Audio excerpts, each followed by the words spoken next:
Assalamualaikum warahmatullahi wabarakatuh. Alhamdulillah.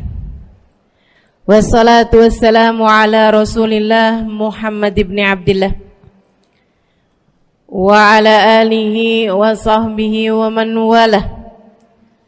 Subhanaka la ilma lana illa ma 'allamtana innaka antal alimul hakim. Rabbi shrah li sadri wa yassir li amri wahlul 'uqdatan min lisani yafqahu qawli. Amma ba'du. Alhamdulillah, ibu-ibu sekalian saya muliakan, hadiah indah di mana Allah mengizinkan kepada kita untuk menghadapnya. Bukan main. Siapa kita ini sampai diizinkan Allah untuk bolak-balik menghadap kepada Allah Subhanahu wa taala dalam salat-salat kita? Saya pernah dengar dari para guru-guru kami, guru-guru saya.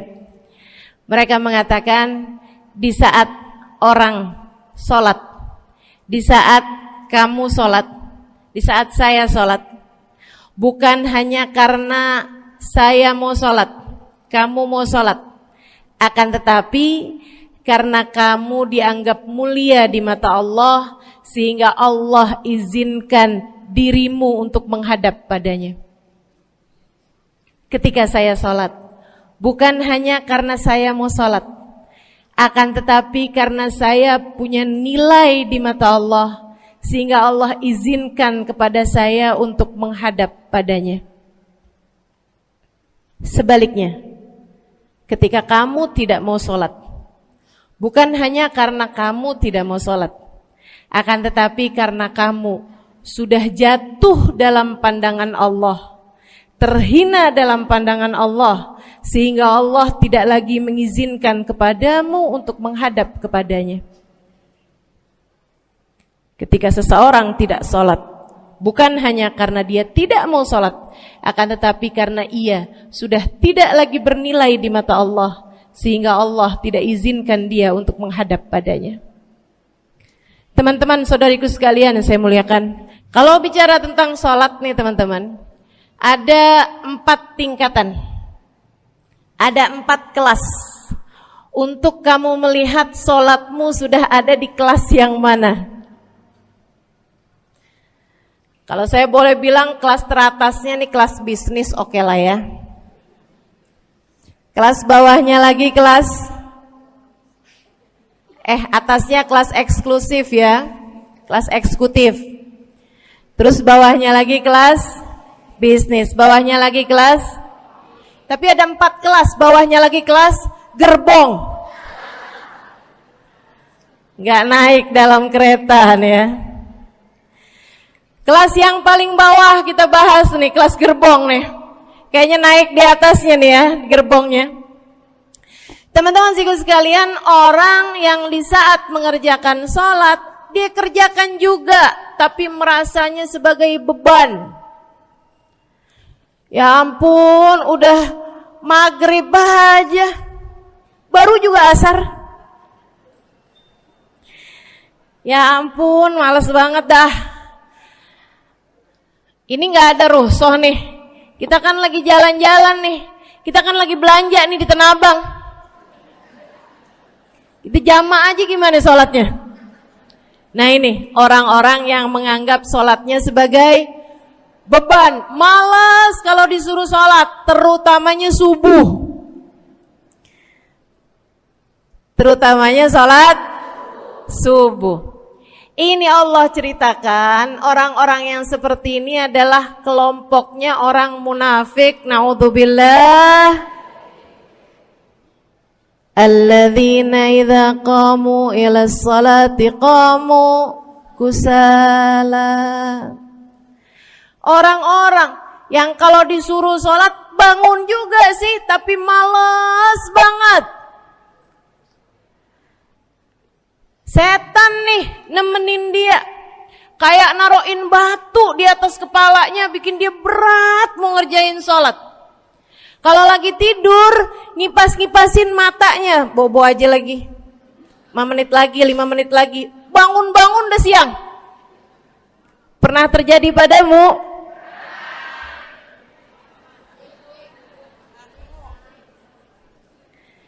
Jemur kunut. Bu, yang dijemur tuh jemuran aja, cucian aja.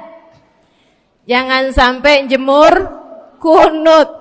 Kunutnya dijemur ya. Ketika ada seseorang yang disampaikan kepada Nabi Muhammad bahwasanya orang itu tidak bangun kecuali sesudah azan subuh, artinya enggak tahajud, artinya enggak bangun di sepertiga malam terakhir, bangunnya sesudah azan subuh. Nabi mengatakan padanya tentang orang itu, Nabi bilang pada para sahabatnya, inna syaitan bala fi udhunih. Itu adalah orang yang telinganya dikencingin sama setan. Pada pernah dikencingin setan? Kalau bangunnya habis azan tuh dikencingin setan. Kalau bangunnya udah terbit matahari dikencingin siapa kira-kira? Insyaallah. Teman-teman saudariku sekalian yang saya muliakan, alladzina idza qamu ila salati qamu kusala, malas bener kalau diajakin salat, sampai sebagian salatnya dikerjakan keluar dari waktunya. Yang seperti ini masuk dalam firman Allah Subhanahu wa taala, a'udzubillahi minasyaitonir rajim, fawailul lil musallin alladzina an salatihim sahun. Fawailul lil musallin alladzina hum an salatihim sahun. Celaka orang-orang yang salat. Kenapa kok orang salat celaka ya Allah? Sebab mereka an salatihim sahun, melalaikan salat mereka. Apa maksudnya melalaikan? Imam Sayyidina Ibnu Abbas dalam salah satu tafsir beliau mengatakan alladzina yuakhiruna an waqtiha au yuqaddimuha ila ghairi waqtiha. Orang-orang yang mengakhirkan salat sampai keluar dari waktunya atau memajukannya sebelum waktunya. Mau pergi ke Tanah Abang nih, jam 11. Ntar kita ribet nih urusan sholat duhur. Dah sholatin sekarang aja. Ini orang-orang yang fawailul lil musallin. Bu, sesibuk apapun dirimu, jangan pernah ninggal sholat. Bu, lagi ngerjain perkara penting apapun kamu, jangan pernah mengakhirkan sholat. Jangan pernah mengeluarkan sholat dari waktunya. Kenapa gitu? Karena bu, sholat itu urusanmu sama Allah. Gak ada yang lebih penting daripada itu. Gak ada yang lebih penting daripada itu. Siapa yang mementingkan Allah, dia bakal dipentingin sama Allah. Siapa yang meremehkan salatnya, berarti dia telah meremehkan Allah. Siapa yang meremehkan Allah, dia akan diremehkan oleh Allah. Na'udzubillah min dzalik. Buat adik-adik jomblo, jangan pernah mau kawin sama orang yang gak sholat. Biarpun kamu udah nunggu cukup lama, kalau ada yang lamar kamu dan dia gak sholat, jangan mau bu. Dek, ibu-ibu juga, kalau ada yang janda di sini,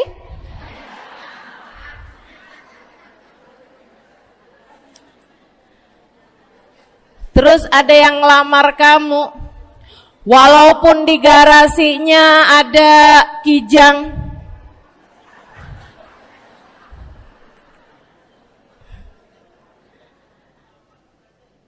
ada bebek,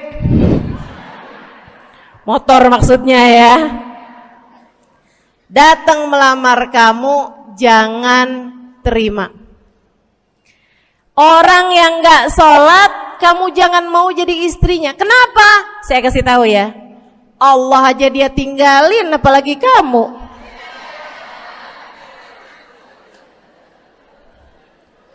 Allah aja dia tinggalin. Siapa yang tidak berguna baginya peringatan Allah, maka tidak akan berguna baginya peringatan dari siapapun. Tapi dia mencintai saya, Ustazah. Dia mencintai saya cinta mati katanya. Sekarang tungguin setahun 2 tahun, cintanya hilang, tinggal matinya. Tapi dia mencintai saya luar biasa, Ustazah. Dia tak sanggup hidup tanpa saya. Itu namanya cinta monyet. Tungguin 2 tahun, cintanya hilang, tinggal.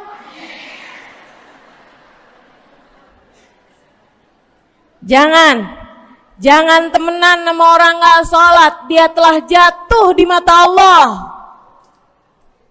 Maka kita pun belajar buat jadi orang-orang yang terus mendaki, terus meraih rahmatnya Allah, terus belajar buat jadi salah satu orang yang dipandang dengan rahmat oleh Allah Subhanahu wa taala. Salah satunya dengan cara kita memuliakan sholat, kita menjaga sholat. Jagain sholatnya, jangan masuk kelompok orang yang tadi itu sholatnya menjadi beban. Ini kelompok paling bawah nih. Naik ke kelas ekonomi. Tadi begitu ya? Kelas ekonomi, orang-orang yang sholatnya menjadi sebuah kewajiban. Dia kerjain, dia tahu itu wajib, dia gak akan tinggalin. Tapi sama halnya dengan kewajiban-kewajiban yang lain. Kita nih kalau mikirnya kewajiban, Bu, kalau nggak diwajibin lagi seneng. Betul nggak? Masih ada kayak beratnya gitu ngerjain sholat. Orang yang sholatnya dianggap sebagai kewajiban. Kayak anak-anak sekolah tuh, wajib pakai seragam, wajib ngerjain PR. Kalau satu hari, besok enggak wajib pakai seragam. Ada enggak ya pakai seragam?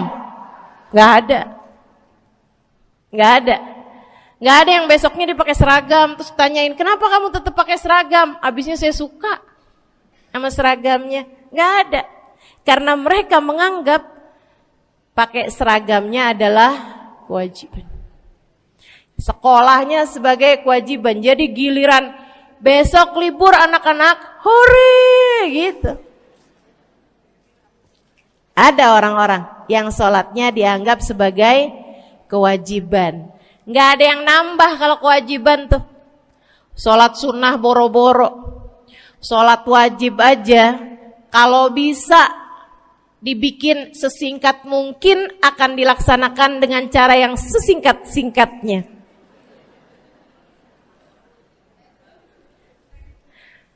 Habis ruku i'tidal sujud cepet bener ya.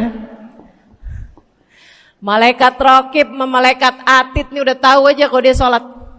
Habis ghairil maghdubi alaihim waladdallin.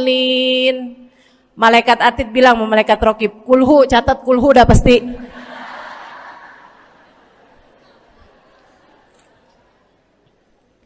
Kulhu aja gak kelar-kelar.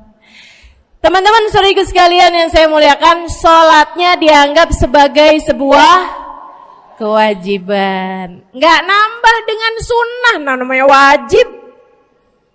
Kita naik lagi insya Allah.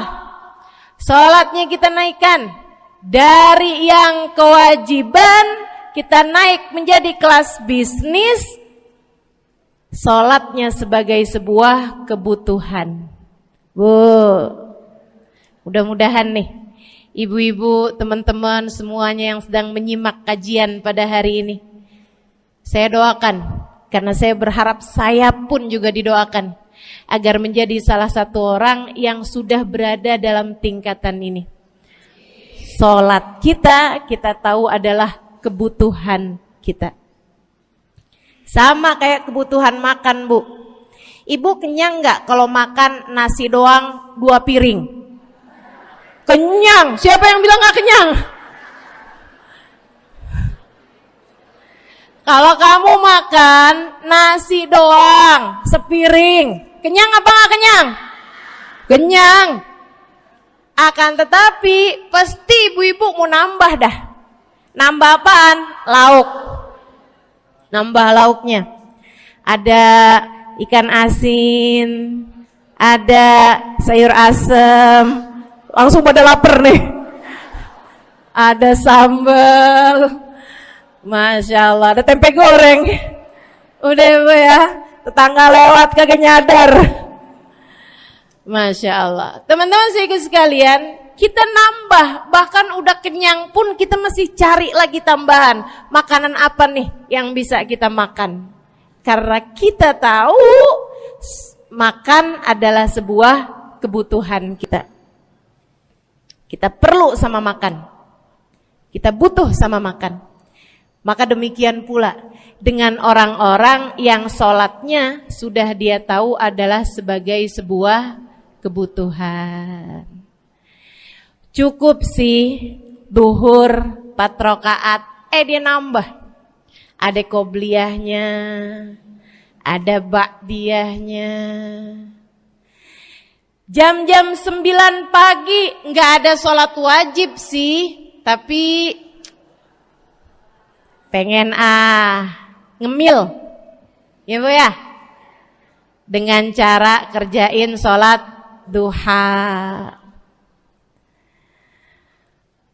Malam-malam abisnya isya, ampun mau tidur, ingat katanya Nabi, pesannya kepada Sayyidina Abu Hurairah, wasani habibi, kata Abu Hurairah, an utir qabla an anam. Kekasih saya Nabi besar Muhammad, kata Abu Hurairah, kasih pesan pada saya untuk jangan tidur sebelum sholat witir. Jadi habis kelar sholat isya langsung sambung sama witirnya. Dia tahu sholatnya adalah sebagai sebuah kebutuhan. Kebutuhan. Saya butuh untuk sholat karena saya butuh kepada Allah. Saya perlu sholat karena saya perlu kepada Allah. Saya perlu sholat karena saya tahu urusan saya sebesar apapun saya rasakan adalah kecil dalam pandangan Allah. Saya perlu sholat karena permasalahan dalam hidup saya yang saya rasakan sebesar gunung di atas pundak saya, di atas punggung saya, di hadapan Allah tak sampai seperti setitik debu yang mudah saja untuk dia angkatkan dari kehidupan saya. Maka kita pun menjadikan sholat sebagai sebuah kebutuhan.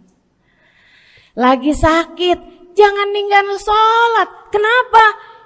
Kamu menghadap kepada yang punya kesehatan. Lagi banyak utang, jangan ninggal sholat. Sama, jangan utang lagi. Karena kamu menghadap kepada pemilik segala kekuasaan, pemilik dunia dan akhirat, pemilik semua uang di atas muka bumi ini adalah Allah. Makanya Habib Ali Habsyi, penulis kitab Maulid Simtud Durar, yang tadi ibu-ibu baca maulidnya, beliau pernah bilang, Ada dalam salah satu diwan beliau. Diwan tuh syair-syair beliau itu ya. Ali idza qad marid syafahu fi'lus shalah la'alla syirru sifa fi wad'i tilkal jibah.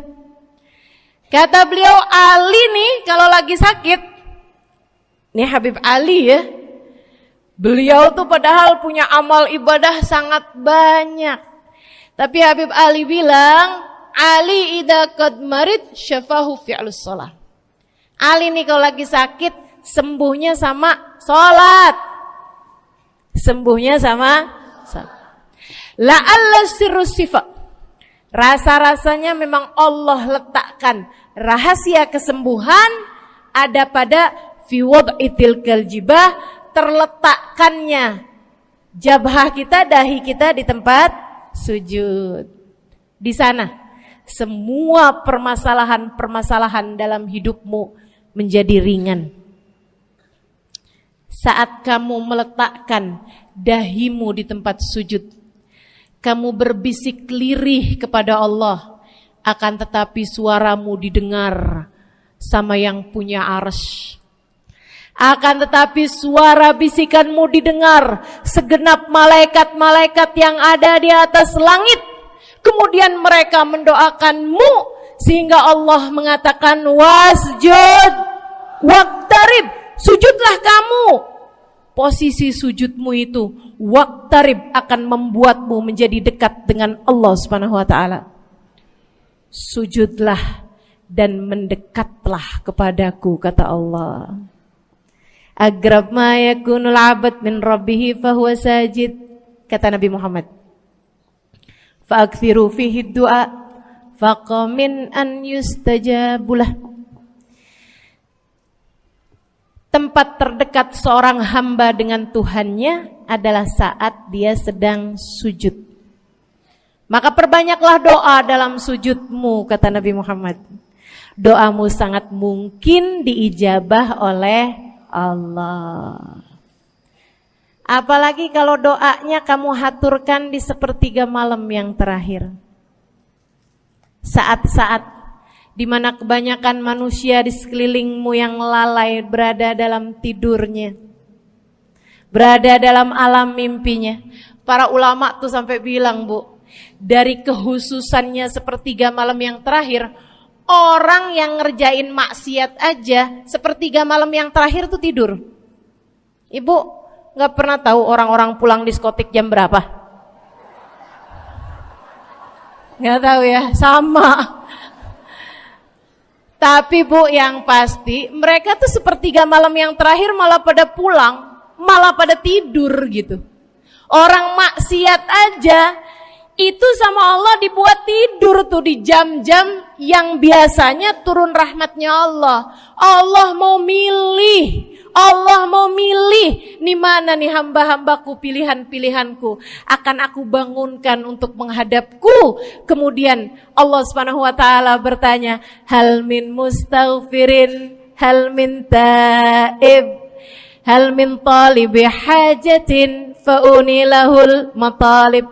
Siapa nih di antara kalian yang lagi mohon doa, minta pertolongan, mohon ampunan, akan aku beri, kata Allah Subhanahu wa taala, sebab kalian meminta pada waktu yang paling aku suka.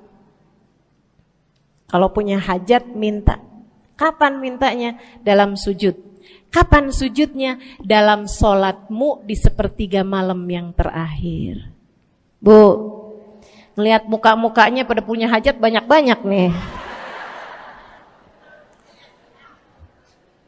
Gimana tahajudnya?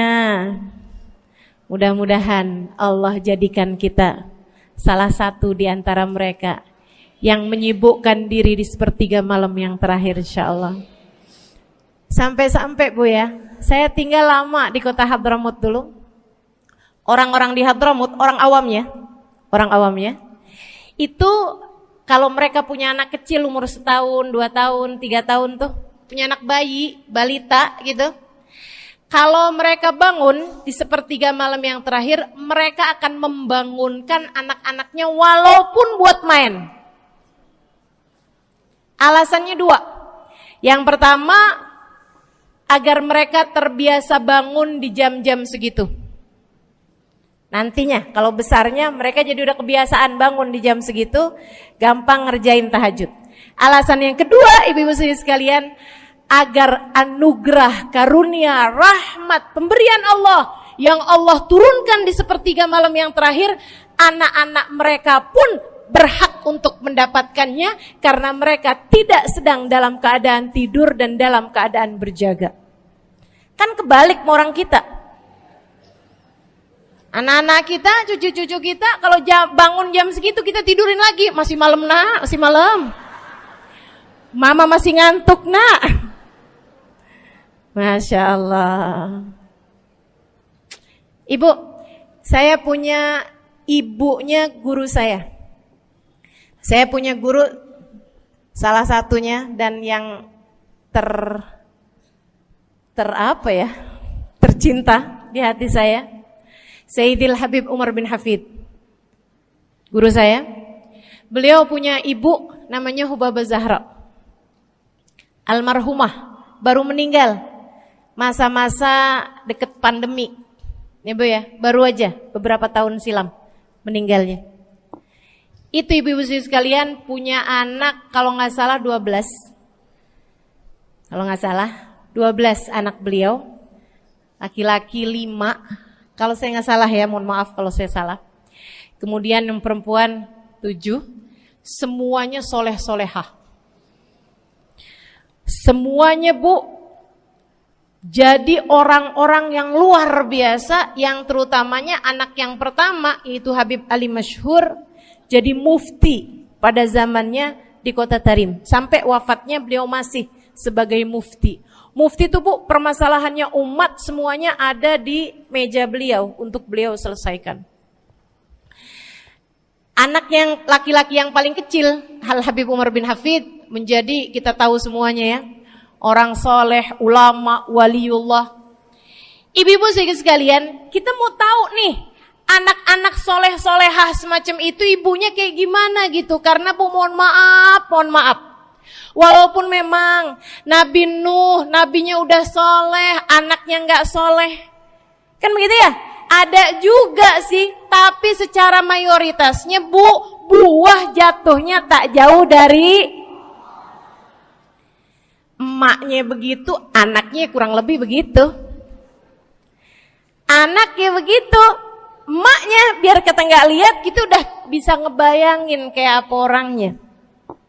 Ibu-ibu sekalian, ini anak-anaknya Hubabah Zahra, Masya Allah semuanya. Kita mau tahu ibunya kayak gimana. Satu cerita aja tentang Hubabah Zahra. Ibu-ibu sekalian, anaknya cerita, Hubabah Zahra, Umi, anak perempuannya, dia bilang seumur hidupnya nggak pernah ninggal tahajud. Bu, dari awal balik sampai meninggal, tidak pernah meninggalkan tahajud. Jauh banget ya? Sama siapa? Tahajud semalam, seminggu libur. Kelakuan siapa tuh? Hubabah Zahra gak pernah ninggal tahajud kecuali satu malam. Satu malam itu beliau tuh lagi ada hajat besar, maksudnya lagi kayak ada acara pernikahan, kemudian beliau juga kelelahan, kecapean, baru tidurnya juga jam-jam 2, jam-jam mau jelang pagi Bu ya. Kelewatan tahajud. Bangun pas azan subuh. Ibu, beliau bangun dengan gemeteran. Beliau bangun dengan menggigil padahal nggak musim dingin. Beliau bangun, azan, innalillahi wa inna ilaihi rajiun. Azan, astagfirullah, ya Allah, astagfirullah, azan, ya Allah, ampuni Zahra ya Allah, ampuni Zahra ya Allah. Anaknya cerita, hari itu aku tidak pernah melihat ibuku berlelehan air mata sepanjang hari lebih daripada hari tersebut. Hari itu kami melihat ada seorang perempuan berlelehan air mata beristighfar memohon ampun kepada Allah karena satu malam dalam hidupnya beliau meninggalkan tahajudnya, teman-teman. Masya Allah, Masya Allah. Tiap kali makan ingat gitu, ya ampun tadi malam gak tahajud, samihni ya Rab, samihni ya Rab, sampai gak enak makan. Insya Allah, insya Allah. Mudah-mudahan Allah jadikan keagungan sholat ada dalam hati kita. Sholat kita jadi kebutuhan. Insya naik tingkat eksekutif, teman-teman. Tadi saya ulangin lagi dah, karena ibu-ibu kan suka rada lupaan. Kelas yang paling bawah, kelas apa tadi? Gerbong. Menjadikan sholatnya sebagai beban. Kelas berikutnya menjadikan sholat sebagai kewajiban. Naik lagi menjadikan sholat sebagai kebutuhan. Tingkat terakhirnya ada hamba-hamba tercinta di sisi Allah yang menjadikan sholat mereka sebagai sebuah hiburan dalam hidupnya, hobi dalam hidupnya. Diawali, dicontohkan oleh baginda kita Nabi besar Muhammad yang mengatakan dalam hadis sahihnya, wa ju'ilat qurratu aini fis shalah, wa ju'ilat qurratu aini fis shalah. Dijadikan, kata Nabi Muhammad, Allah telah menjadikan, dijadikan li untukku qurrat aini, kesenanganku dalam kehidupan, kebahagiaanku ada pada, hobiku ada pada as-shalah, salat. Nabi itu orang yang kesenangan beliau, hobi beliau adalah salat. Kana idza faza'ahu amrun aladha ila shalah. Kata para sahabat meriwayatkan, Nabi kalau lagi dengar kabar-kabar yang gak enak, segera menuju kepada sholat. Nabi kalau udah ada kabar-kabar Rasul pasukan kita terkalahkan di medan peperangan, Nabi ngelihat Bilal. Kemudian Nabi Muhammad nanya, udah dekat waktu sholat Bilal? Sebentar lagi Rasul, arihni biha ya Bilal, arihni biha ya Bilal. Yuk Bilal, santaikan diri saya Bilal, tolong hibur diri saya Bilal. Segera azan dan kita akan sholat bersama-sama wahai Bilal. Kesenangan beliau, hobi beliau dalam sholat, dalam hidup adalah sholat. Teman-teman saya sekalian, bukan hanya Nabi Muhammad, tapi para sahabat-sahabat Nabi Muhammad, tapi para tabi'in, para tabi'it tabi'in. Saudaraku sekalian saya muliakan, Sayyidina Umar bin Khattab alaihi ridwanullah, kana idza ja'ahu hal, apabila beliau dalam keadaan hatinya lagi khusyuk, hatinya lagi nyambung banget sama Allah Subhanahu wa taala, kalau mau salat sunnah manggil orang. Beliau salat dalam masjid, ada orang mau salat sunnah, ada orang lagi baca Quran dipanggil sama beliau. Kamu saya bayar ya. Kamu duduk sebelah sini saya nih, baca Qur'annya deketan saya sini, kamu saya bayar. Buat apaan wahai Sayyidina Umar? Buat negur saya, ngingetin saya lagi sholat nih. Oh gak usah dibayar Tuan. Yaudah kalau gitu kamu duduknya sebelah sini ya. Tugas saya apa Tuan? Kalau kamu lihat saya sholat berdirinya kelamaan, ingetin saya buat ruku. Kalau kamu lihat ruku saya kelamaan gak bangun-bangun, ingetin saya buat bangun. Kalau kamu lihat sujud saya kelamaan, ingetin saya buat duduk. Karena saya sekarang ini kalau lagi berdiri baca Al-Quran, lupa buat ruku. Dari nikmatnya bacaan Quran beliau. Baik Tuan, sholat, baca Fatihah, habis itu baca Quran, surat Al-Quran, dapat selesai satu, kok masih enak. Baca lagi, masih enak lagi, baca lagi. Yang sebelah beneran nih gak ruku-ruku. Beliau berdiri kemudian bilang, Tuan ruku. Gak kedengeran. Beliau berdiri deketin telinganya, Tuan ruku. Belum kedengeran juga. Ruku. Allahu Akbar. Sayyidina Umar bin Khattab. Tabi'in, Sayyidina Ali Zainal Abidin. Pernah lagi sholat, rumahnya kebakaran, teman-teman. Sholat sunnah di waktu malam, rumahnya kebakaran. Orang-orang pada teriak-teriak, Tuan Harik, nar, ya ibn binti Rasulillah, wahai anak dari cucunya Nabi Muhammad. Tuan, ada api di sekitarmu. Tuan, kebakaran. Tuan, kebakaran. Allahu Akbar. Sami Allahu liman hamidah. Enggak lihat apa-apa. Habis selesai sholat baru lihat, kebakaran nih rupanya. Orang-orang pada bilang, kami sudah mengingatkanmu Tuan. Apa jawab beliau?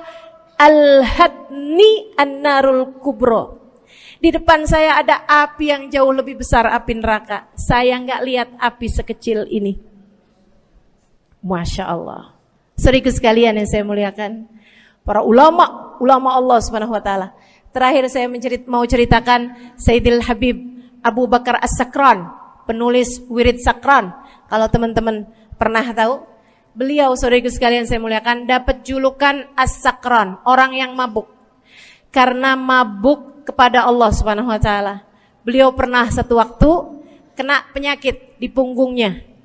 Beliau kemudian tanya sama dokter, kata dokter, wah ini nih penyakit mesti diangkat, mesti dioperasi. Ya udahlah, operasiin saya. Disuguhin 1 gelas khamr di waktu yang telah ditetapkan untuk jadi waktu operasi. Apa ini? Khamr, minuman keras. Zaman itu belum ada obat bius. Dia bilang, ini buat apa? Khamr ini Tuan, minuman keras ya, agar engkau nggak sadar. Jadi enak gitu kita ngoperasinya. Dia bilang, saya mau dengan kesehatan saya kepengen ngerjain taat kepada Allah. Saya nggak mau. Saya dapetin kesehatan saya dengan cara mengerjakan yang diharamkan Allah, yaitu minuman keras. Saya nggak perlu ini. Waduh, kalau gitu nggak bisa dioperasi Tuan. Kenapa soalnya? Ya nanti kan kesakitan, nanti susah operasinya gitu. Oh gampang. Kalau kalian pengen bikin saya nggak sadar, nggak perlu minuman keras. Terus gimana? Operasikan kalau saya sedang sholat. Maka mulailah, dokter-dokter udah pada siap. Beliau lagi sholat sunnah ya Bu ya. Allahu Akbar gitu. Mulai dokter buka baju belakangnya. Mulai Bu digunting kulitnya, digergaji tulangnya. Beliau Bu mukanya meringis saja enggak. Beliau ruku, dokternya ikutan nungging. Beliau sujud, dokternya ikutan menunduk juga. Beliau sholat nikmat banget. Sampai beliau selesai dari sholat, beliau nanya sama dokter-dokternya, kenapa gak nurut tadi tuh waktu saya sholat mestinya operasi. Kata dokter, udah selesai Bib dari tadi. Masya Allah. Radiyallahu ta'ala anhum wardahum. Ini bukan kelas-kelas kita, saya cuma ceritain aja sama ibu-ibu. Bukan berarti ibu-ibu nanti pas waktu sakit bilang sama dokter-dokter gak usah dibius. Beda hati Bu, beda hati. Ya Bu ya, beda iman, beda semuanya kita sama mereka. Yang pasti, makanya saya kan yang ini gak doa nih. Pas yang kebutuhan tuh baru saya doa. Kenapa? Karena kayaknya tingkatan kita dah Bu ya. Mentok dah, sampai kebutuhan itu dah. Insyaallah, mudah-mudahan Allah jadikan kita orang yang menjaga salat insyaallah. Rabbi jalni muqimas shalah wa min dzurriyyati amin. Rabbi jalni muqimas shalah wa min dzurriyyati amin. Rabbi jalna muqimis shalah wa min dzurriyyatina rabbana wa taqabbal du'a. Ala hadhihi niyyah bi kunniyah salihah ila hadratin nabi al-fatihah. Syaitanir rajim. Bismillahirrahmanirrahim. Alhamdulillahirabbil alamin. Ar-Rahmanir-Rahim. Maliki yaumiddin. Iyyaka na'budu wa iyyaka nasta'in. Ihdinas siratal mustaqim, siratal ladzina an'amta 'alaihim, ghairil maghdubi 'alaihim waladdallin. Amin. Taqabbalallahu minna wa minkum, taqabbal ya karim. Sama-sama kita hormati, kita sayangi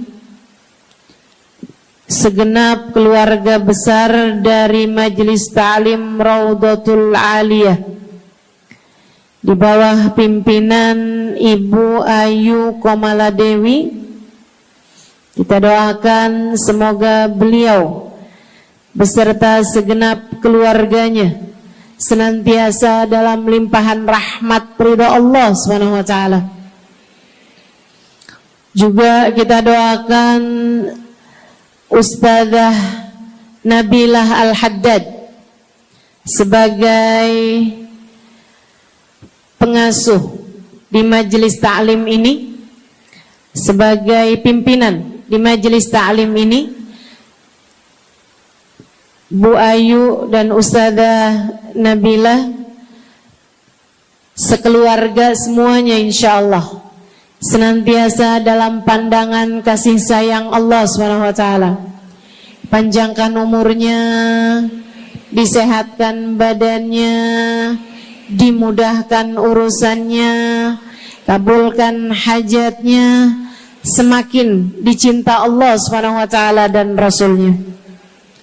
Para ustadzah, para hubabah, para syarifah, para pimpinan pondok pesantren, para pimpinan majelis ta'lim, yang mudah-mudahan semuanya dalam limpahan rahmat ridha Allah SWT, serta tentu saja semua yang hadir di majelis ini, baik ibu-ibu, kakak-kakak, adik-adik, anak-anak, yang mudah-mudahan semuanya dirahmati Allah, disayang Allah, dibahagiakan Allah, diistiqomahkan jalannya menuju ridha Allah Subhanahu wa taala insyaallah, diistiqomahkan jalannya menuju surga Allah Subhanahu wa taala. Amin ya rabbal alamin. Qul amantu billah thumma istaqim, kata Nabi Muhammad sallallahu alaihi wasallam kepada seorang pemuda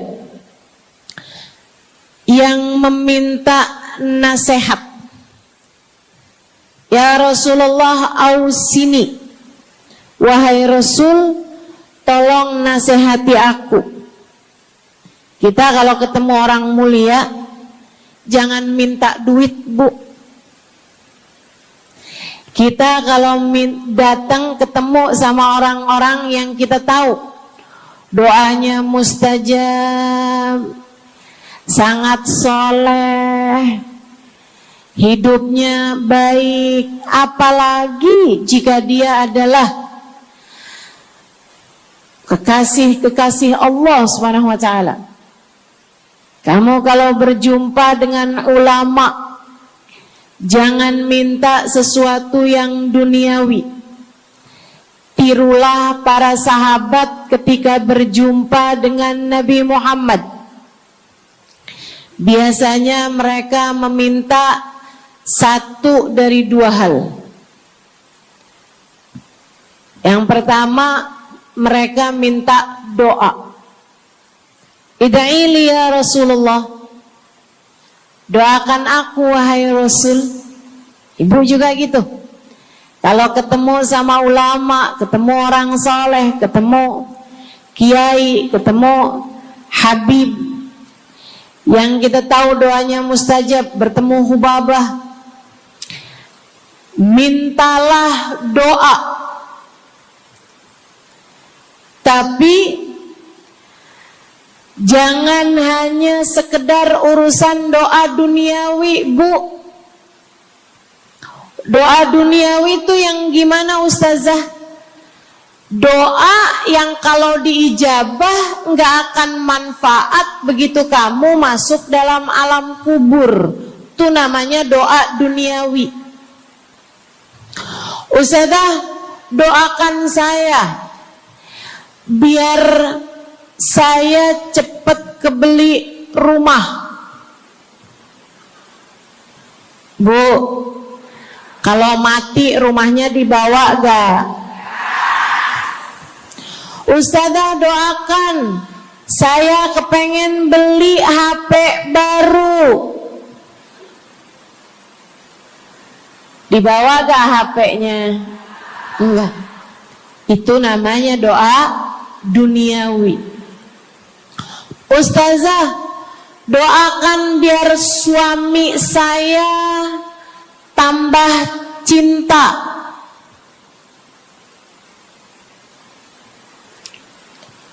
Kalau mati suaminya dibawa gak Bu? Walaupun kamu mau, dia gak bakalan mau Bu.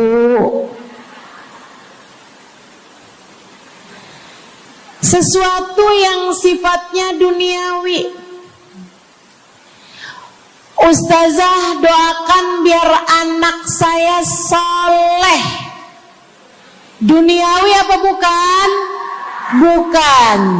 Sebab kesolehan anak akan jadi tambahan bekal bagimu ketika kamu masuk dalam alam kubur.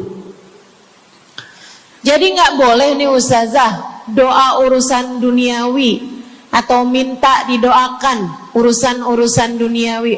Boleh, tapi jangan cuma itu.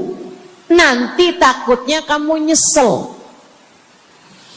Kalau selama di dunia kamu doanya hanya untuk urusan dunia, takutnya begitu masuk dalam kuburan sudah tidak ada lagi doa yang akan Allah ijabah untukmu ketika kamu ada dalam alam kubur nanti. Sayang-sayang. Jadi kalau doa, prioritaskan urusan akhirat. Insya saya berasa banget jadi orang yang sering dimintain doa sekaligus juga sering minta doa.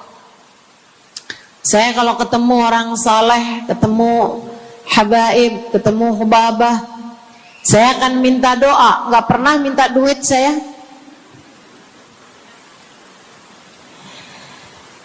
Ida'ili ya hubabah, ida'ili ya habib. Serius sekalian, sebagai orang yang sering juga dimintain doa, Ustazah doakan saya. Banyak tuh. Saya merasakan perbedaannya saat saya ada di Tarim sama ketika saya sudah pulang dan kembali ke negeri ini. Waktu saya di Tarim, orang kalau minta doa sama saya, usik berdoa, tolong ya doain saya. Saya suka tanya, doa apa? Selalu aja, hampir semuanya mengatakan hal yang sama. Ida'ili bihusnil khatimah. Doakan saya biar husnul khatimah. Begitu nyampe ke Indonesia, kalau ada orang bilang Ustazah doain saya, biasanya lanjut tuh doanya, minta apa langsung dibilang, nggak pakai tanya. Ustazah doain saya biar utang cepat lunas. Ustazah doain saya biar cepat dapat jodoh. Ustazah doain saya biar jadi orang kaya. Ustazah doain saya biar suami nggak mendua. Ya Allah, ternyata kebanyakan orang kita kalau minta doa seringnya urusan duniawi. Bukan berarti nggak boleh, boleh aja sih.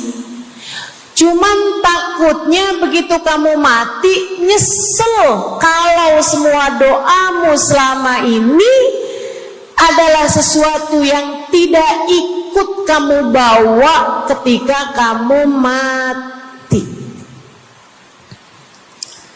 Kalau kita lihat para sahabat ketika mereka berjumpa dengan Nabi Muhammad, selalu saja banyak di antara mereka yang minta doa. Nabi pernah tanya, doanya apa? Macem-macem jawaban para sahabat. Ada yang begini, Harithah menjawab, ida'ili an yarzuqani Allah asyhada fi sabilih. Rasul, doakan saya biar saya dikaruniai mati syahid di jalan Allah. Ada lagi yang lain doanya, ya Rasulullah, id'ili an yarzuqani Allah murafaqatan bika ya Rasulullah. Doakan biar saya nanti di masa sesudah kematian saya, di masa akhirat nanti bisa mendampingimu wahai Rasulullah, bisa berjumpa denganmu wahai Rasul, bisa ada dalam rombonganmu wahai Rasulullah. Doa-doa yang sangat ukhrawi, doa-doa yang sangat akhirat, karena mereka sudah faham tujuan hidup sesungguhnya adalah mencari ridha Allah Subhanahu wa ta'ala. Tujuan hidup sesungguhnya adalah bergerak menuju surga Allah Subhanahu wa ta'ala. Tujuan hidup sesungguhnya adalah berpulang kepada Allah dalam keadaan Allah ridha kepada kita. Sahabat, minta didoakan, ama yang kedua minta nasihat.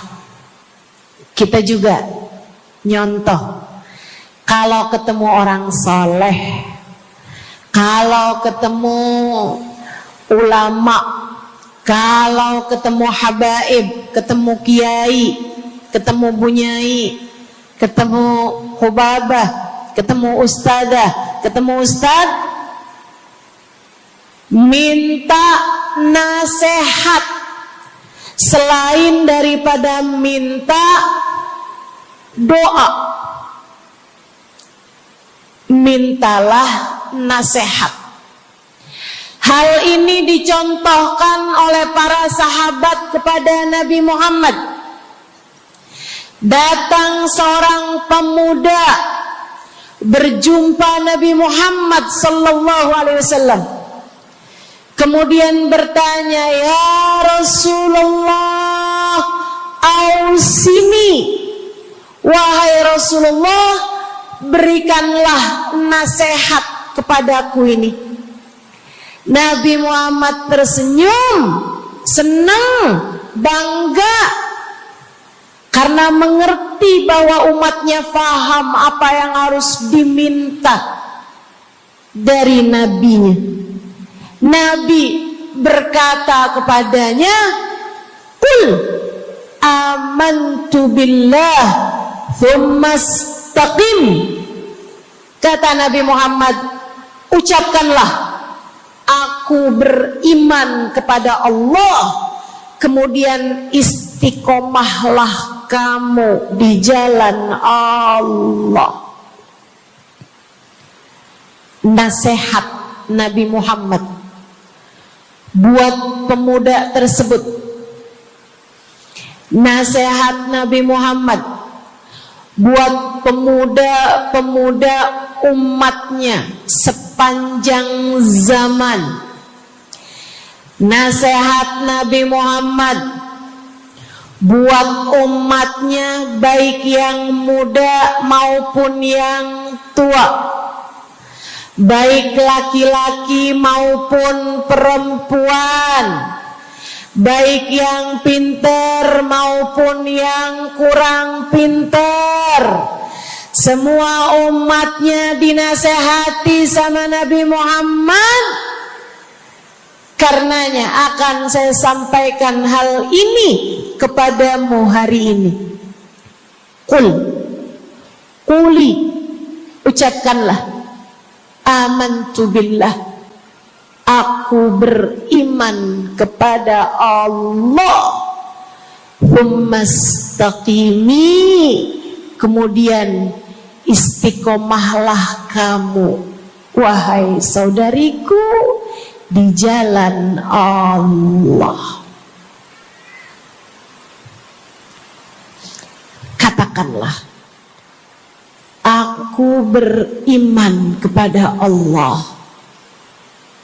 Kemudian istiqomahlah. Istiqomahlah. Nasihat yang sangat indah dari baginda kita Nabi besar Muhammad, yang Allah karuniakan kepadanya jawami'al kalim, dapat selalu berbicara dengan kata-kata yang ringkas tapi padat.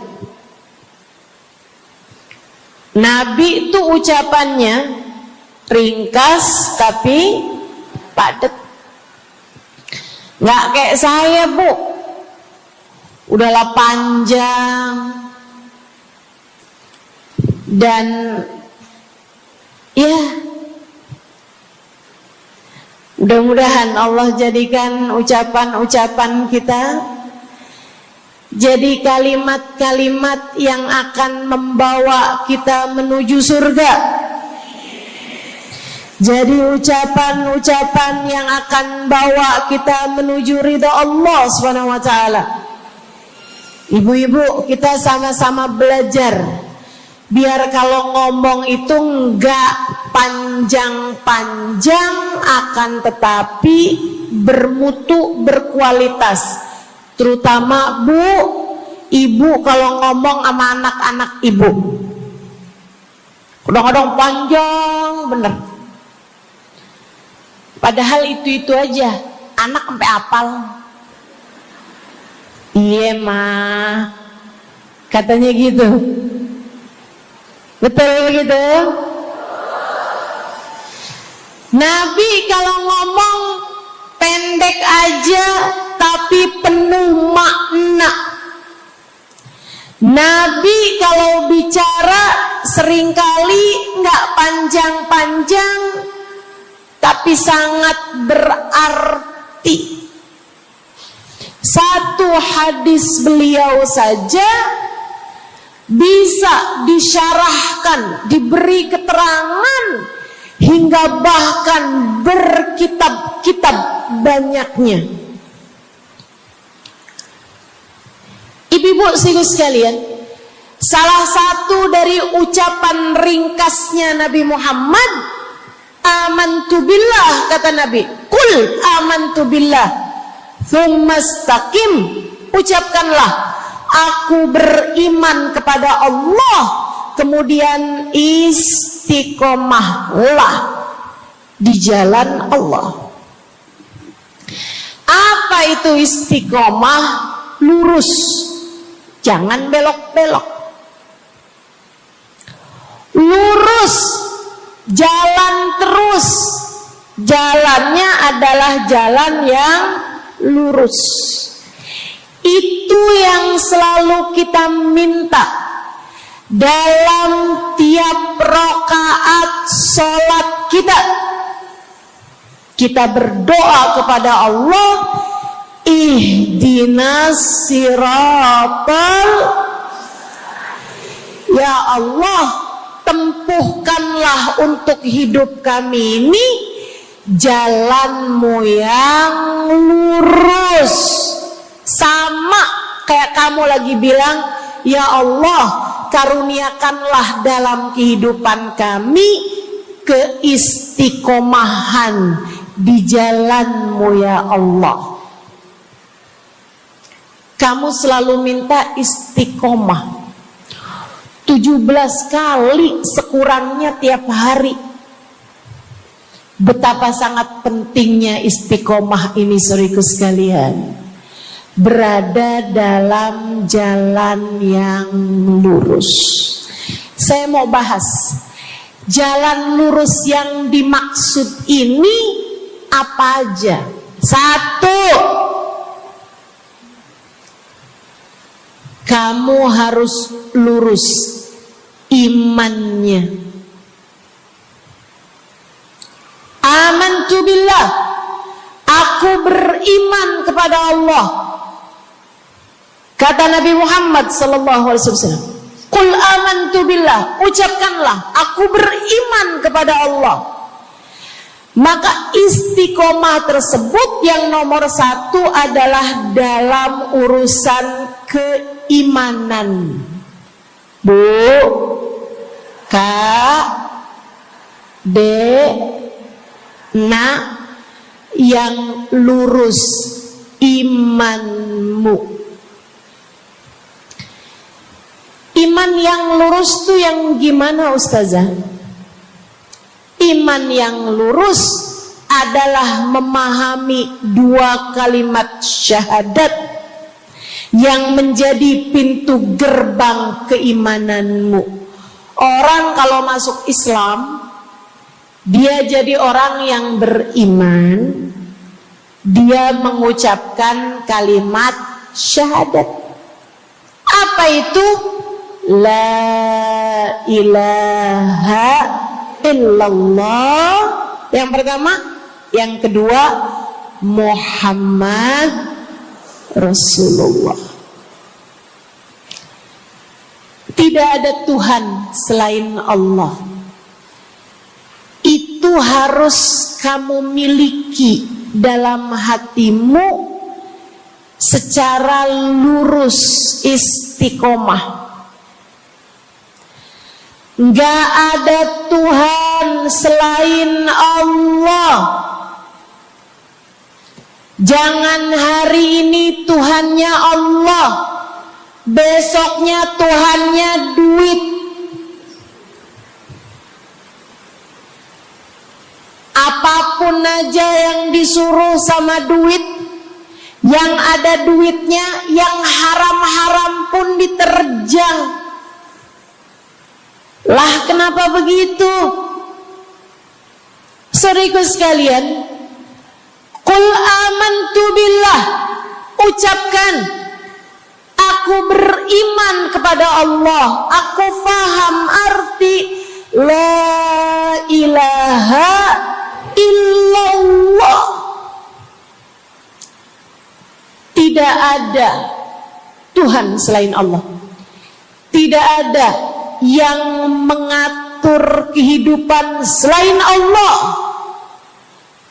Tidak ada yang memberi rezeki selain Allah. Maka berimanlah kepada Allah. Kalau ada istri bilang sama suaminya, kalau kamu nanti pulang bawa duit, ahlan wa sahlan, selamat datang. Tapi kalau kamu pulang nanti nggak bawa duit, silakan tidur di luar.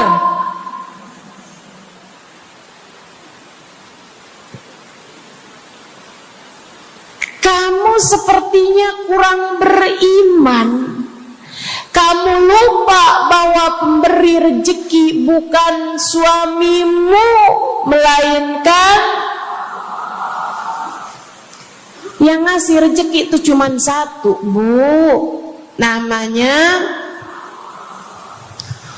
bukan pekerjaan, bukan atasan, bukan pemerintah. Yang ngasih rezeki cuma Allah Subhanahu wa ta'ala.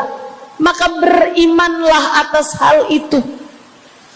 Jangan nyalahin si ini, nyalahin si itu. Imanmu benerin. Imanmu benerin. Banyak orang saya liatin itu suka pada repot urusan rezeki. Banyak banget. Di dunia ini nih banyak yang suka repot urusan rezeki. ngejar dunia abis-abisan, ngejar duit segala macam cara, sampai omongannya nggak jadi omongan orang beriman. Waktu dibilangin jangan nyari rejeki yang haram, cari rejeki yang halal. Jangan berani ngambil yang bukan hakmu. Dia bilang begini nih, ya ustazah nggak tahu zaman sekarang, jangankan nyari yang halal, nyari yang haram juga susah saja.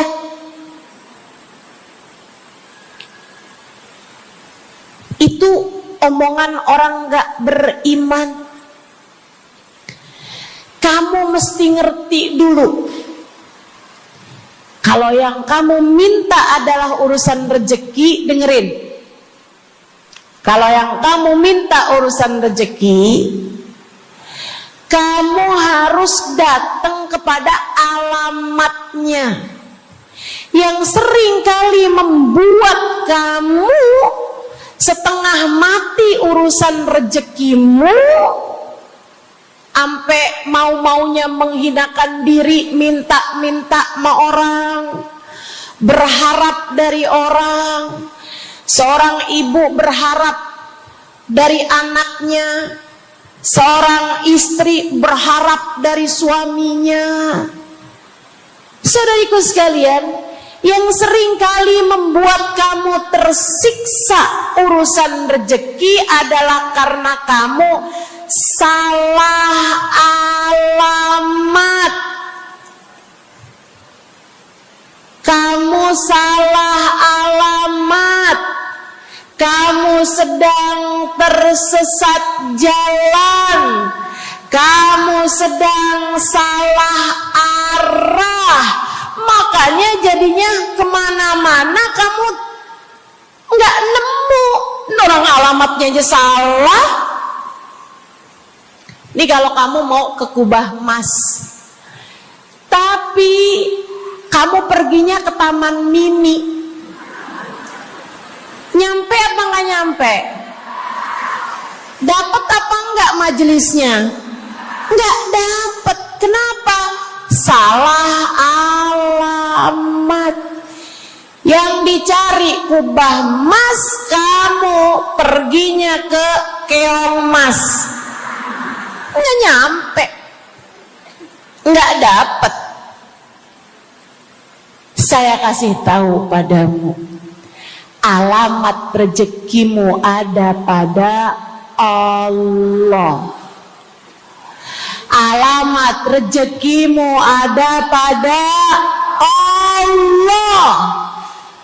Alamat rezekimu ada pada Allah. Maka berimanlah kepadanya, fahamilah arti la ilaha illallah. Tidak ada Tuhan kecuali Allah. Gak ada yang ngasih rezeki selain kamu. Lagi sakit, kamu mau nyari obat, saya kasih tahu alamat obatmu. Alamat yang bisa menyembuhkanmu hanya satu, namanya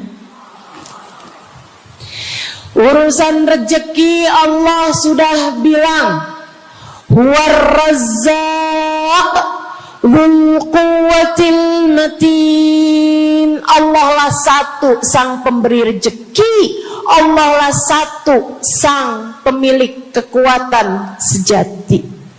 Jadi kamu kalau mau nyari rezeki, datanglah ke alamatnya, datanglah kepada Allah. Kamu lagi mau nyari kesehatan, jangan salah alamat. Datanglah kepada sang pemilik kesehatan. Alamatnya yaitu Allah yang telah mengatakan, fa idza maridtu fa huwa yashfin. Katanya Nabi Allah Ibrahim, apabila saya sakit, maka hanya Allah lah yang maha menyembuhkan. Berarti nggak boleh pergi ke dokter gitu Ustazah? Silahkan pergi ke dokter, pergi ke apotik, datang kepada orang yang doanya mustajab, minta didoakan. Tapi semua hanyalah sebab, semua hanyalah wasilah. Sang penyembuh sejati adalah Allah. Saudariku sekalian yang saya muliakan, kalau kamu merasa saya lemah Ustazah, gak punya kekuatan, kalau kamu merasa saya bodoh Ustazah, saya tidak mengerti di mana alamat ilmu, di mana alamat pengetahuan. Bu, Kak, Nak, anak-anak nih yang masih lagi belajar di pondok pesantren, yang masih lagi belajar di mana-mana, saya kasih tahu padamu, alamat ilmu ada pada Zat yang Maha Satu, namanya Allamal insana malam ya'lam. Allah lah yang mengajari manusia apa yang tidak dia ketahui. Pengen dapat ilmu, datanglah kepada Allah. Pengen punya kekuatan, datanglah kepada Allah. Saya udah tua Ustazah, saya janda pula Ustazah, saya nggak punya kekuatan ya Ustazah.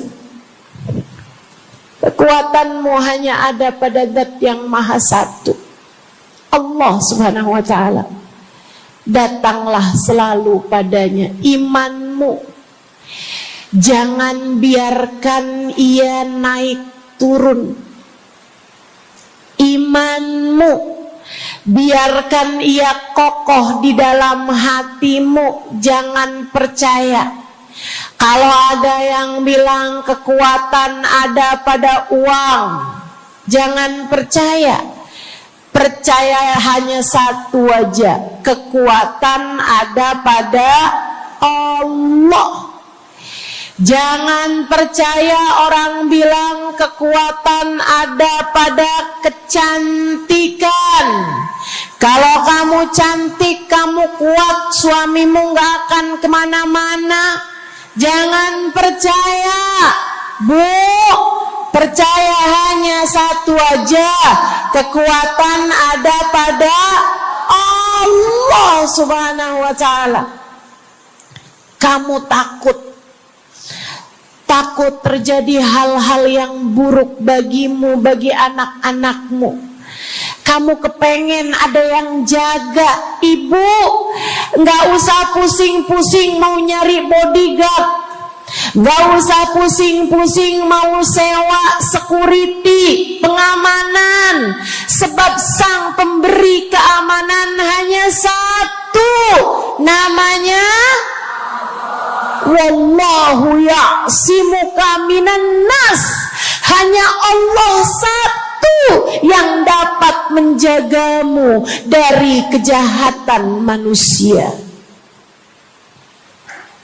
Qul a'udzu birabbin nas. Katakanlah, aku berlindung kepada sang penjaga manusia, sang pemelihara manusia, sang pengasuh manusia. Allah Subhanahu wa ta'ala. Berimanlah padanya, istiqomahlah. Bu, gak ada yang bisa bikin orang meninggal selain Allah. Gak ada. Tapi dia ditabrak orang, Ustazah. Kalau gak ditabrak dia gak bakalan mati. Kamu kebalik. Justru karena dia harus mati, Allah jadikan dia ditabrak. Jelas? Ini imannya mesti yang benar nih. Jangan kamu kira ini ada dokter malpraktek sehingga dia kemudian meninggal dunia. Jangan kamu kira karena salah minum obat dia mati. Bukan, ibu-ibu sekalian, justru karena dia harus mati, karenanya kemudian ketemu sama dokter yang malpraktek lah, ketemu sama obat yang salah lah. Itu hanya sebab kematiannya itu sendiri. Allah udah bilang, idza jaa ajaluhum la yastakhiruna sa'atan wa la yastaqdimun. Apabila datang ajal seseorang, gak ada siapapun yang bisa memajukan barang semenit pun, gak ada yang bisa memundurkan meski sesaat sekalipun. Gak ada. Emang udah kepastiannya. Waktunya mati ya mati, Bu. Gak ada yang bisa menghidupkan, sekaligus tidak ada yang bisa mematikan selain Allah. Itu artinya istiqomah dalam iman. Tapi tunggu dulu, sebelum saya lanjutkan istiqomah yang lain. Selain beriman kepada Allah, kamu juga harus beriman kepada Nabi Muhammad. Kamu harus beriman kepada Nabi Muhammad. Beriman bahwa beliau adalah, a'udzubillahi minasyaitonirrajim, qul innama ana basyarum mithlukum yuha ilayya. Dua-duanya harus seimbang.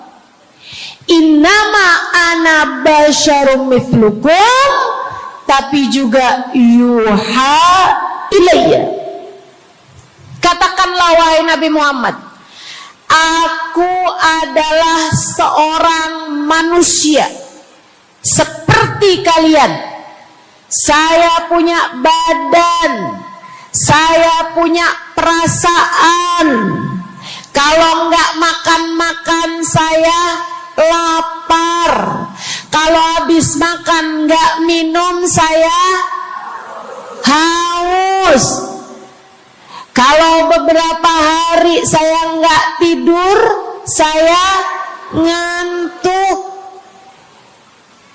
Qul innama ana basyarun. Sampaikan kepada manusia, aku adalah seorang manusia seperti kalian juga.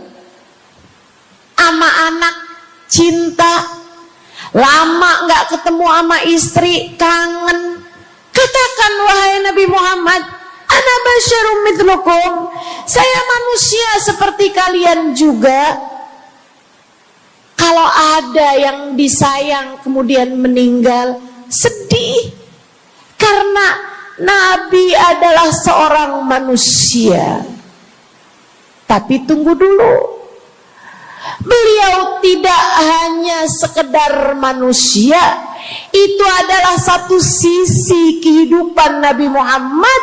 Jangan lupa, innama ana basyarum mithlukum, tapi yuha ilayya, aku diberi wahyu,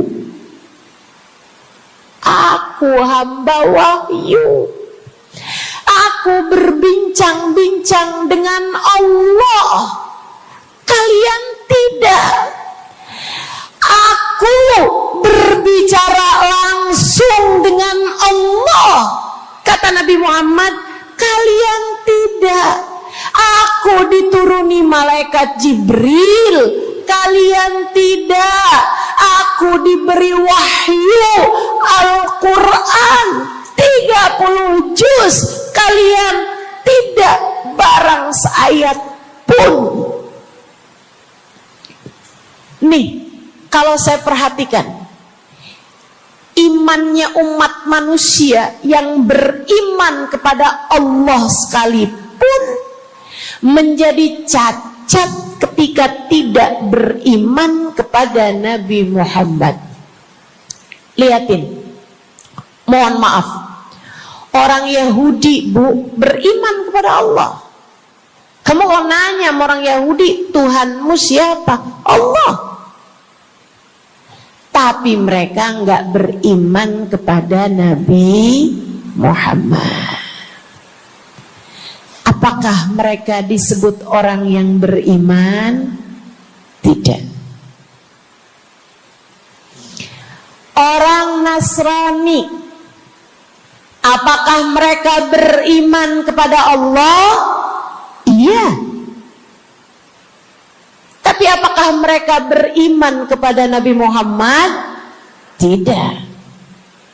Apakah mereka beriman? Tidak. Bahkan umat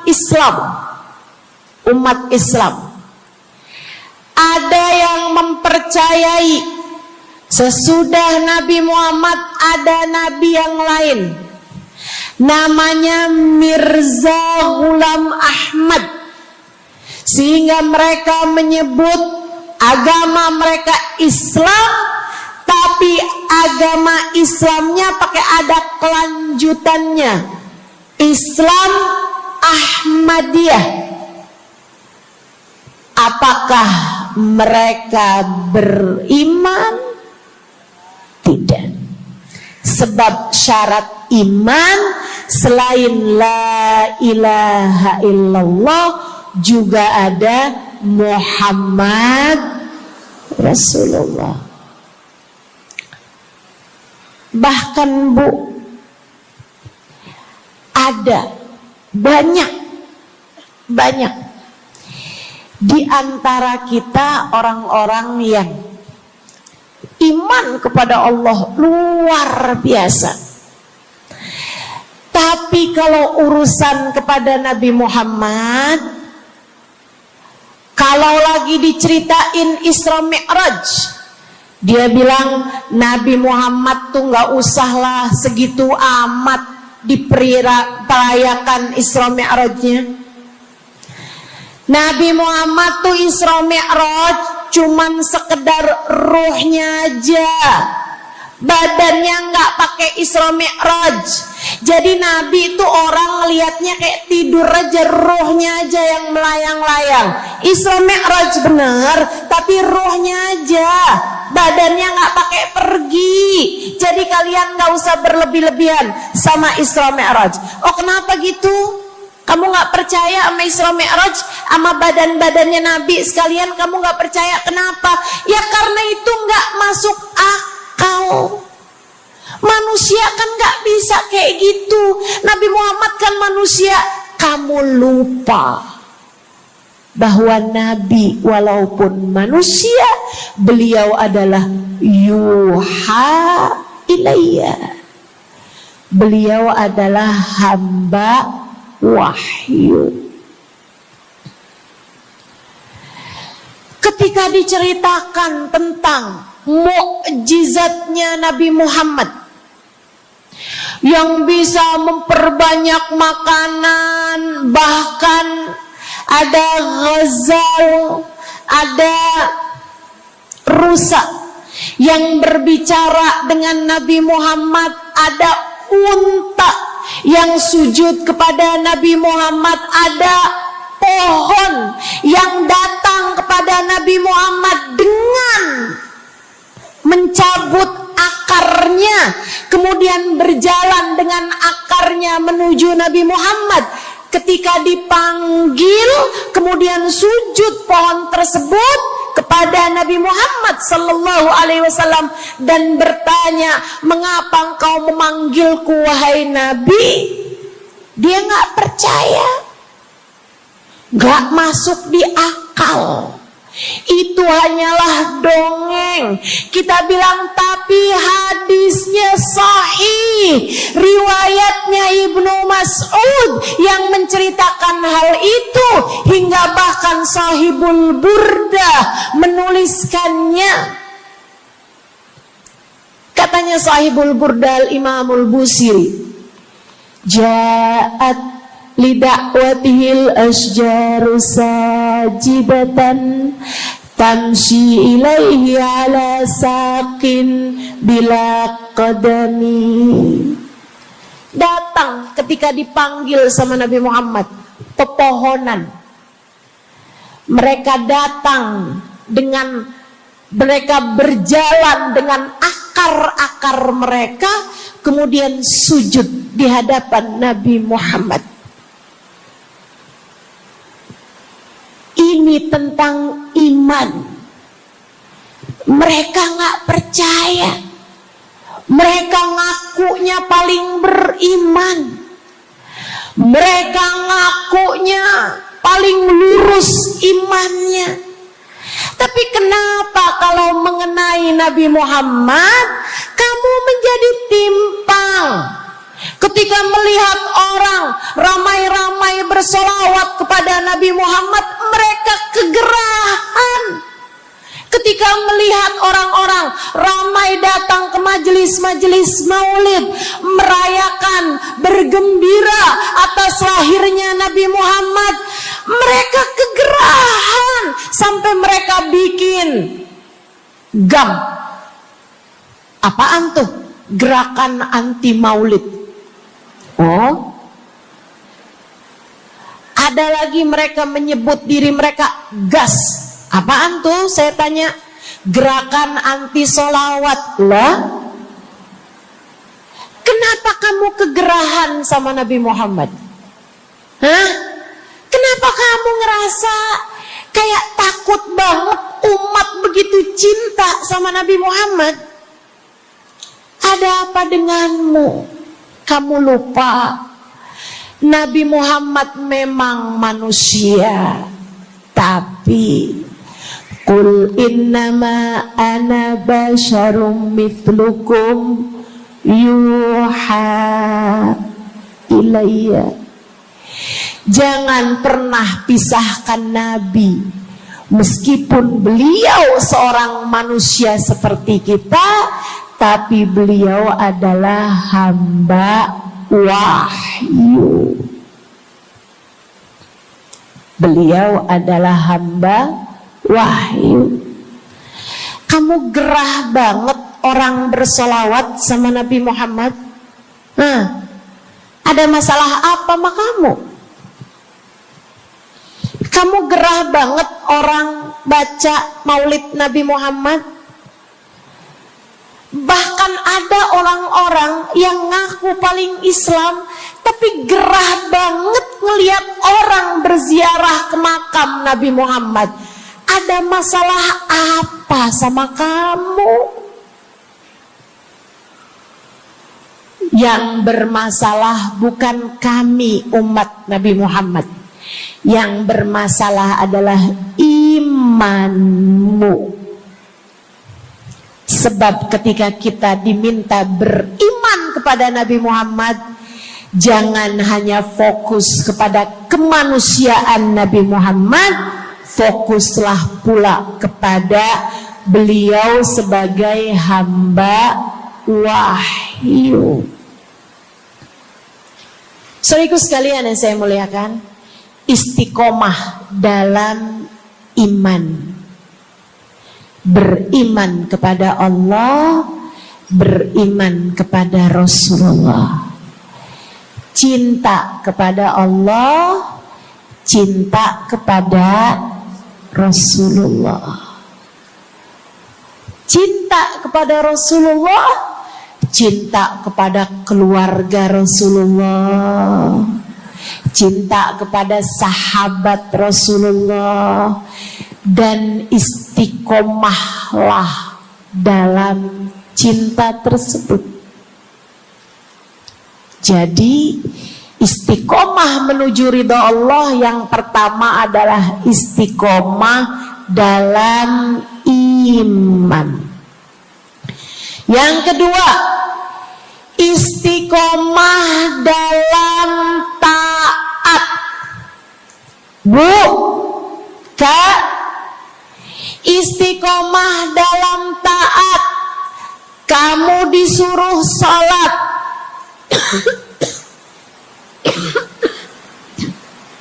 istiqomahlah. Jangan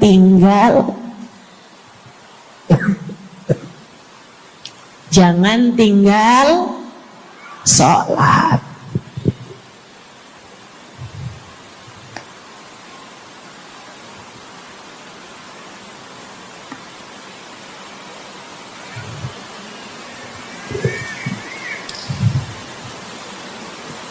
Kamu diperintah buat puasa Ramadan. Jangan tinggal puasa. Yang kemarin puasanya bolong karena menstruasi, karena haid, karena nifas misalnya, kamu wajib untuk bayar hutang puasa di hari-hari yang seperti ini. Jangan sampai hutang kamu nggak dibayar. Kadang-kadang sampai Syakban belum lunas juga. Pas ditanya, kamu kok nggak bayar-bayar utangnya tuh? Habisnya nggak ada yang nagih. Kamu minta siapa yang nagih? Israel. Jangan sampai datang malaikat Israel mencabut nyawamu, sementara kamu masih punya hutang puasa yang belum kamu lunasi. Kamu diperintah Allah buat taat. Istiqomahlah dalam jalan taatmu. Jangan tinggal perintah Allah. Dek, kalau kamu dilamar sama laki-laki yang gak sholat, jangan mau. Tapi dia baik, Ustazah. Baik menurut siapa? Dek, orang ninggal sholat artinya dia ninggal Allah. Saya bilangin, kalau Allah aja dia tinggal, apalagi kamu. Dia bilang dia gak bakal ninggalin saya, Ustazah, karena katanya dia gak sanggup hidup tanpa saya. Dek, jangan percaya. Jangan percaya. Allah aja dia tinggalin loh, apalagi kamu. Apalagi kamu. Orang yang, kata para ulama nih Bu, orang yang peringatan Allah tidak bermanfaat padanya, dia tidak akan bermanfaat dengan peringatan siapapun. Kalau lagi cinta sih dia bisa ngomong apa aja. Tapi percayalah, yang bisa ninggal Allah, dia bisa ninggal siapapun. Istiqomahlah di jalan Allah.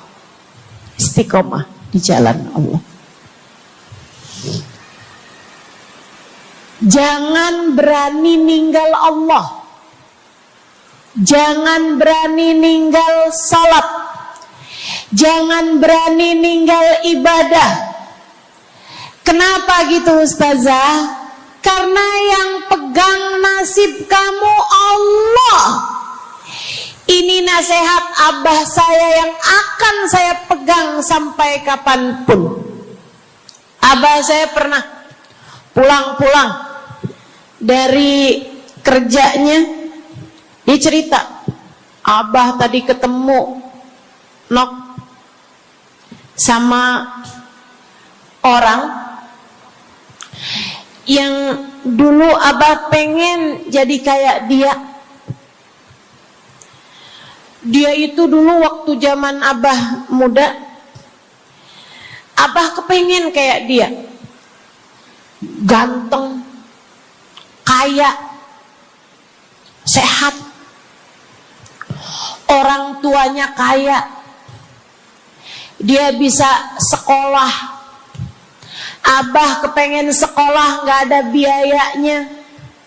Abah harus bantu orang tua buat nyari nafkah, sehingga akhirnya putus sekolah. SD aja gak tamat, kata abah saya. Serius kalian? Kata abah kepengen banget jadi kayak dia itu waktu zaman abah muda. Tadi abah ketemu sama dia di trotoar. Abah kaget ngelihat dia. Kenapa, Bah? Dia sekarang gila. Jadi orang gila di trotoar. Abah pas liatin mukanya kayak kenal nih.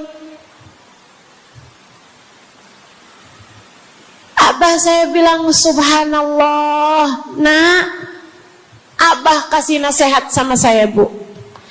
Zaman saya SD, biar gini-gini saya pernah SD loh, Bu.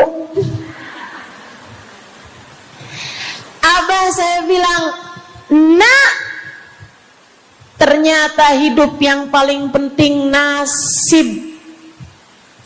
Dan ingat, nak, nasib adanya di tangan Allah. Maka kalau kamu kepengen nasib kamu bagus, jangan pernah tinggal Allah. Itu nasihat abah saya. Saya pegang terus sampai dengan sekarang. Kamu dalam hidup yang penting nasib. Yang paling penting buat anak-anak kamu dalam hidup mereka adalah nasib. Ibu, nasib. Bukan ilmu, bukan harta, bukan sehat, bukan. Yang paling penting dalam hidup anakmu adalah nasib. Bukan cakep. Kamu nak dalam hidup harus cakep nak. Nanti nak, kalau zaman-zaman akhir nanti ada cara buat mempercantik diri. Pakai nak, operasi plastik, ayo nak. Filler lah, tarik benang lah, semua kerjain nak. Yang penting dalam hidup cantik. Kamu jangan sampai kayak mamah kamu ini nak. Bapak kamu buka cabang di mana-mana. Bukan. Yang paling penting bagi anakmu di hidup mereka di dunia sebelum kelak di akhirat nanti adalah nasib. Saya kasih tahu, yang paling penting adalah nasib. Dan nasib itu adanya dalam genggaman. Maka kalau kamu kepengen nasibmu bagus, kalau kamu kepengen nasib anakmu bagus, jangan tinggal Allah. Urusanmu dengan Allah yang bagus. Perintah-perintah Allah jangan ditinggal. Larangan-larangan Allah jangan diterjang. Jelas? Yang di belakang jelas? Saya ingat Bu, saya punya guru namanya Hubabah Bahiyah. Saya kalau jumpa sama beliau, saya selalu minta doa. Saya ceritakan tuh di buku Bidadari Bumi yang pertama. Beliau sangat enggan mendoakan orang lain. Kalau dimintain buat doa tuh beliau jarang-jarang mau doain. Beliau selalu bilang, doa aja sendiri, kata beliau begitu. Bukan karena beliau pelit, doa yang gratis pun gak mau gitu, bukan. Melainkan karena beliau sangat tawadhu, merasa bahwa doa